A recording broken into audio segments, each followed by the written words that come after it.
मराठवाड्याची तहान भागवणाऱ्या आणि शेतकऱ्यांची जीवनदायिनी असलेल्या जायकवाडी धरणातून एक अत्यंत आणि दिलासादायक बातमी आज समोर आलेली आहे। धरणाच्या पाणीसाठ्यामध्ये अत्यंत वेगाने वाढ होत असून धरणाची पाणी पातळी आता निम्म्याच्या पुढे गेलेली आहे।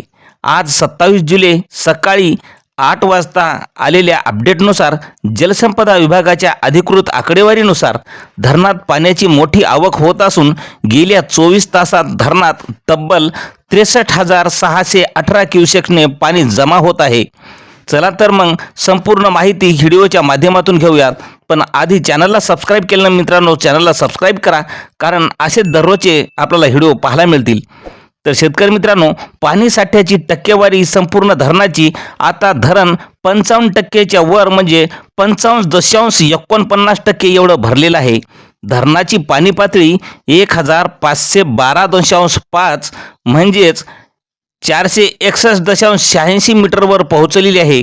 धरणात सध्या 124.71 दशलक्ष घनमीटर इतका जिवंत पाणीसाठा उपलब्ध असून आज धरण क्षेत्रामध्ये 16 मिलीमीटर पावसाची ही नोंद झालेली असून हंगामातील एकूण पर्जन्यमान 104 मिलीमीटर एवढे झालेले आहे।